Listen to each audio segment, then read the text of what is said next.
Hello everyone, welcome to my channel Orpita's Art and Vlog.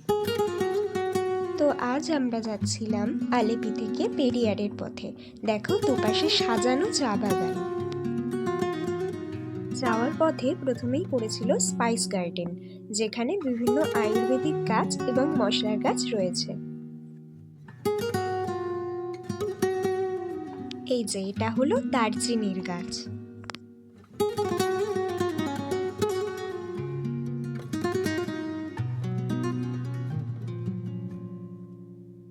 এখানে দেখো বিভিন্ন ধরনের আয়ুর্বেদিক ওষুধের গাছ রয়েছে।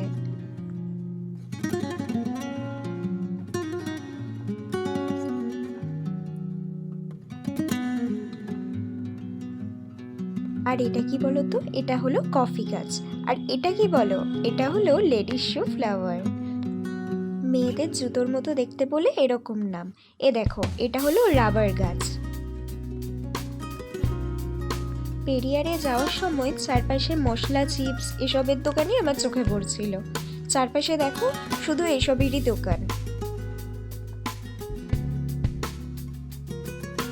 তো পরের দিন আমরা চলে গেছিলাম জিপ সাফারিতে।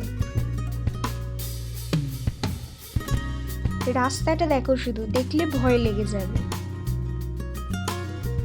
তো জঙ্গলের মধ্যে দিয়ে আমরা চলে যাচ্ছিলাম জিপ সাফারিতে। যদি বাঘ বা কিছু দেখতে পাই, যদিও বাঘটা তো দূরের কথা, একটা হাতিও দেখতে পাইনি।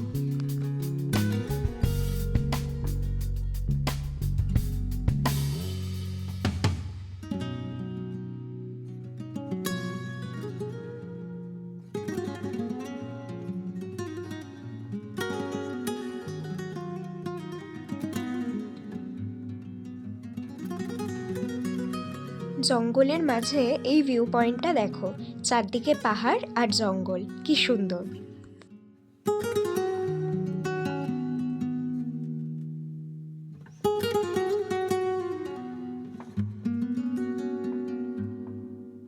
এখানে দেখো, এখানে জিপ লাইন ছিল। আমি ফার্স্ট টাইম এখানে জিপ লাইনে উঠেছিলাম। আর এরপর আমরা চলে গেছিলাম এলিফ্যান্ট সাফারিতে। আমরা হাতির পিঠে উঠেছিলাম সেদিন।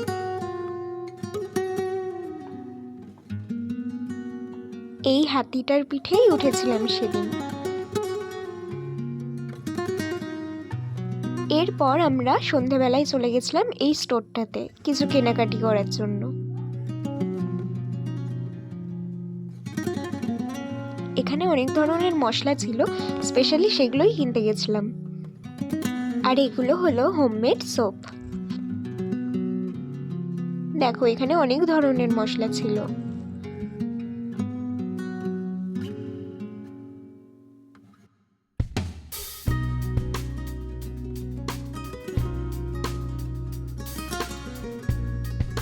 এখানে নানান ধরনের মশলা ছিল, সব মশলার নাম আমি জানি না।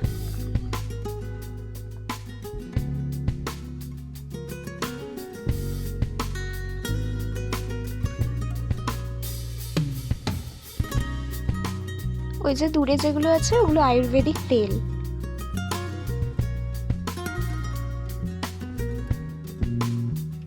এই যে মা এখানে মশলা কিনছে।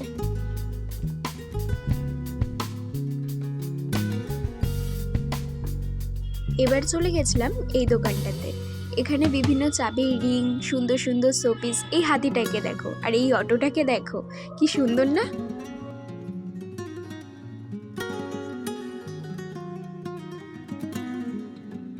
দূরের ওই হাতির মুখগুলো পাথর দিয়ে তৈরি, প্রচুর দাম।